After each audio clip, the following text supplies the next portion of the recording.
네, 앞서 국무회의 모두 발언을 통해 윤 대통령도 우려를 표했는데요. 이란과 이스라엘 간의 충돌로 중동발 위기 우려는 더욱더 커지고 있습니다. 네, 국제관계와 경제 상황에는 어떤 영향을 줄지 짚어보겠습니다. 대외경제정책연구원 세계지역연구 이센터의 이권형 선임연구위원과 이야기해보겠습니다. 어서 오세요. 네, 안녕하세요.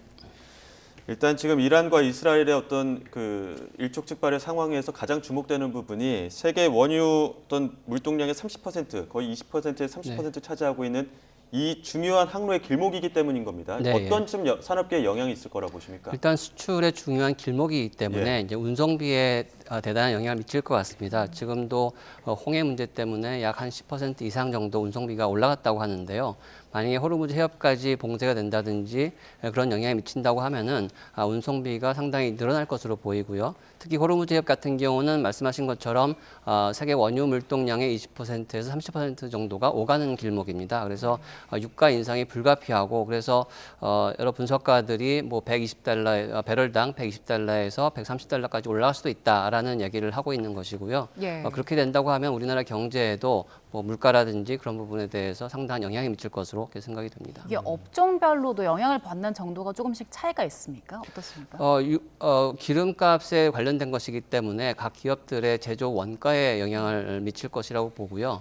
그다음에 운송 산업에 있어서는 기름, 배 선박에 필요한 유류 그런 비용 인상이 좀 생각이 되고 그다음에 이제 소비자들 입장에서는 휘발유 값이 당연히 올라갈 것이기 때문에 그에 대한 영향도 미친다고 생각이 됩니다. 그 기간이 중요할 것 같은데 네. 이게 장기화되면 될수록 타격이 네. 커지잖아요. 네. 그래서 어느 정도 시점까지는 이 문제가 해결돼야 타격을 최소화할 수 있을까요? 그래서 가장 중요한 것은 이제 일단 그런 현상이 생기지 않는 것이 제일 중요할 것 같고요.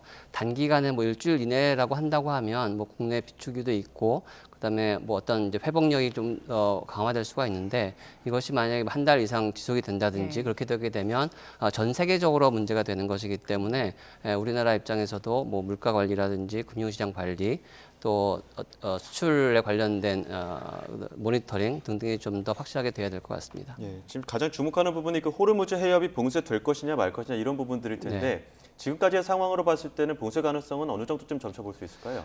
지금으로서는 좀 제한적이라고 볼 수가 있는데요. 이란이 이제 이스라엘 공격한 것도 상당히 이제 피해가 최소화되는 정도로 실시를 한 것이고 또 확전을 원하지 않는다라고 얘기를 했고요. 또 이스라엘이 또 이란에 대해서 재보복을 하는 경우에도 피해를 최소화하면서 뭐 확전에까지 이르지 않을 정도로 공격을 하겠다라고 얘기를 한 상태거든요. 예. 그런 상태라고 하게 되면 이란의 입장에서는 뭐 호르무즈 해협을 봉쇄하면서까지 다시 또 대응을 할 것 같지는 않고요. 예. 특히 호르무즈 해협을 봉쇄한다라고 하는 것은 주변 아랍 국가들에도 굉장한 영향을 미칩니다. 이런 데서 예. 뭐 쿠웨이트라든지 사우디아라비아, UAE 등에 있어서 여러 가지 수입 물자들이 오가는 길목이기 때문에 단순히 이란과 이스라엘의 문제는 아니거든요. 예. 그래서 다른 주변 국가들과의 어떤 공조도 좀 생각을 해야 되기 때문에 그게 쉽지는 않을 것이라고 생각이 됩니다. 그러나 언제든지 그런 가능성이 있기 때문에 준비는 해야 된다고 생각이 됩니다. 저희가 조금 전 지도로 봤었는데 네. 거기에 이제 주변 국가들도 다 영향을 미치는 거기 때문에 쉽지는 않은 상황인 거고. 네. 그런데 이게 이전에도 폐쇄된 사례가 있었더라고요. 그때는 네. 어떻게 대응을 했습니까? 그때는 그 기간이 길지 않았었고요. 그다음에 뭐 선박이 납포된다든지 선박이 오갈 때 어떤 뭐 미리 증명을 해서 들어간다든지 그런 정도로 이제 끝났었기 때문에 그때도 당시에도 뭐 유가가 100달러 이상을 올라가는 이제 그런 위험성은 겪었습니다만은 그것이 뭐 장기화되지 않았기 때문에 큰 피해는 없었다고 생각이 됩니다. 예, 네. 지금 이게 중동 지역 만약에 확전하게 되면은 가장 우려되는 부분들이 뭐 물동량도 있겠지만 원자재 가격이 오를 수밖에 없는 네. 부분들이 있지 않겠습니까? 네. 지금 가뜩이나 인플레이션을 어느 정도쯤 좀 진정 국면에 접어드는 다시 또 오르는 것 아니냐 이런 우려들이 나오고 네. 있거든요. 여기에 대해서 어떻게 바라보고 그러니까 가장 중요한 것은 이제 유가 인상으로 생기는 이제 물가 인상 부분인데요. 예. 유가라고 하는 부분은 전체적으로 수급에 의해서 결정이 됩니다. 그래서 작년 한 9월 달에 한 배럴당 90달러 이상까지 올라갔었거든요. 이제 그러다가 중국의 경제 회복이 약간 좀 더딘다는 우려 때문에 한 70달러 정도까지 내려갔었습니다. 그리고 그것이 올해 초에도 한 70달러 정도에 머물렀었는데 올해 뭐 2, 3월 지나면서부터 그 중국이라든지 미국의 어떤 경제 심리에서 좀 살아난다 또는 제조업 심리가 살아난다는 것 때문에 수요가 늘어날 것이라고 전망이 되고 있고요. 예. 반면에 오펙 플러스, 그러니까 러시아하고 사우디아라비아 같은 국가들이 감산을 원래는 1, 4분기까지 끝내려고 했었는데 그것이 2, 4분기까지 연장하기로 했습니다. 그러니까 전체적으로 공급은 줄어들면서 수요는 늘어날 것이 전망이 되기 때문에 유가가 좀 상승 추세에 있었거든요. 예. 근데 그러다가 이게 중동발 리스크 때문에 좀 더 그것이 추가되는 이제 그런 요인이라고 생각이 되고 예. 그래서 아까 말씀드렸던 호르무즈 해협 문제라든지 뭐 홍해 문제라든지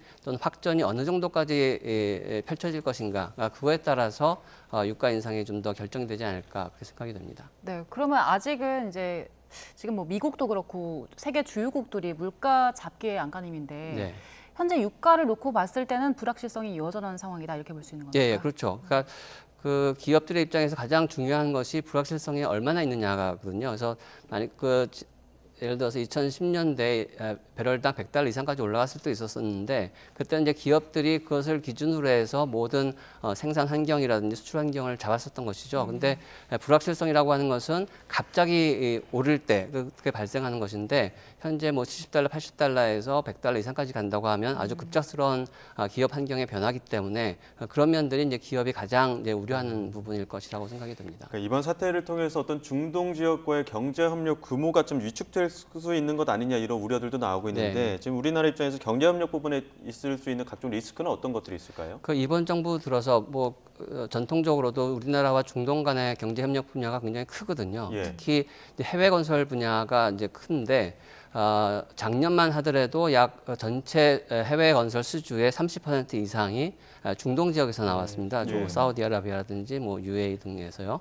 그리고 올해 1, 4분기만 하더라도 뭐 40% 이상 정도 되고 있다라고 이제 나타나고 있습니다. 그만큼 우리나라와 이제 중동 국가들 간의 경제 협력, 뭐 건설 협력이 굉장히 큰데 만약에 중동 지역에서 확전이 된다고 하면 그러한 프로젝트 면에서의 진행도라든지 또는 이제 건설하기 위해서는 원자재도 들어가야 되고 건설 부자재도 들어가야 되고 또 사람도 구해야 되는데 그런 부분에 있어서의 뭐 인건비 상승이라든지 건설 부자재 물가의 상승이라든지 그런 부분들이 우려가 되기 때문에 우리 건설 입장에서는 굉장히 큰 부분이 될 것이고요. 예. 그래서 뭐 그뿐만이 아니라 뭐 최근에 이제 정상회담을 통해서 뭐 수소라든지 뭐 신재생 에너지 개발이라든지 다양한 협력들을 이제 계속 약속을 해왔는데 그러한 부분들이 좀 더 위축이 되지 않을까라는 생각이 듭니다. 그래서 중동 지역의 어떤 평화라든지 불확실한 부분을 좀 더 상쇄할 수 있는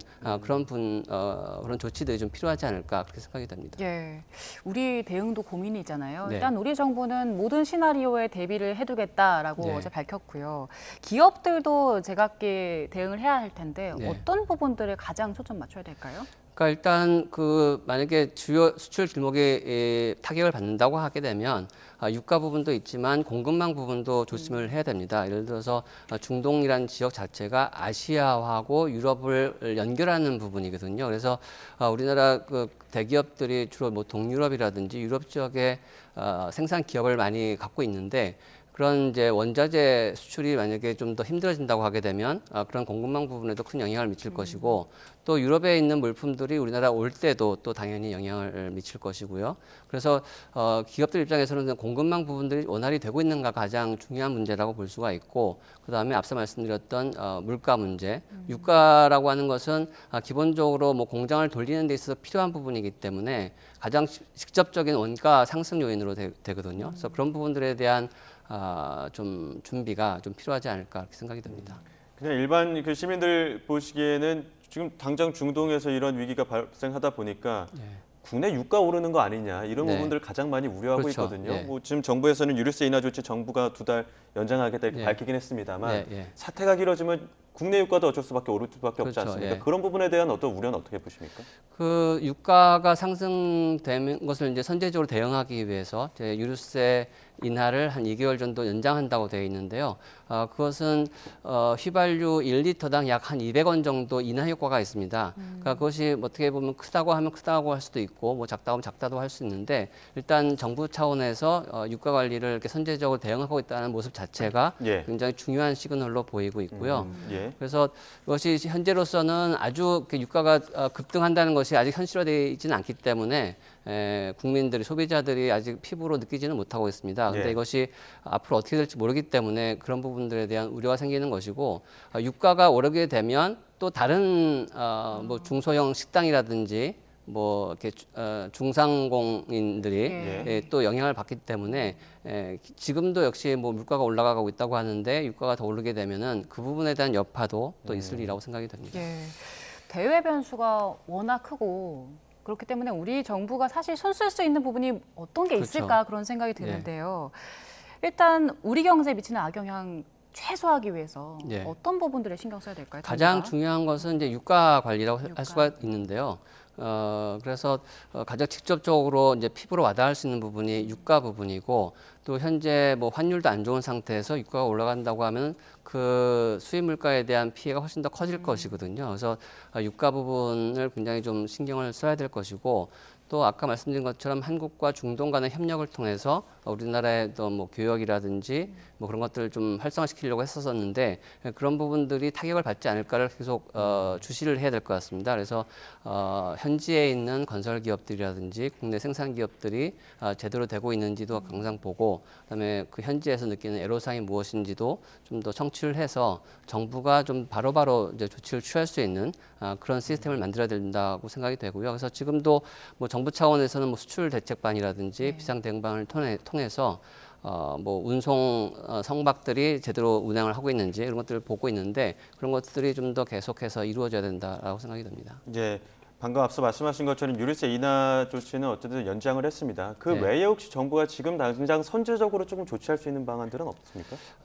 물가 차원에서, 그러니까 그 거시적인 차원에서, 거시 변수 차원에서 뭐 환율이라든지 뭐 이자율 부분들이 있을 텐데 그런 것들이 뭐 바로 이렇게 대응할 수 있는 문제가 아니기 때문에 그것을 계속 주시를 해야 될 것이고요. 예. 그 다음에 뭐 유가가 오르면서 그것이 바로 소비자 물가에 전이되는 부분들, 그러니까 그런 부분들이 제대로 되고 있는지, 혹시나 뭐 투기 수요가 있지 않은지 그런 부분들을 좀 더 봐야 될 것이라고 생각이 듭니다. 예, 알겠습니다. 여기까지 듣도록 하겠습니다. 지금까지 대외경제정책연구원 세계지역연구 2센터 이권형 선임연구위원과 함께했습니다. 고맙습니다. 예, 고맙습니다. 고맙습니다.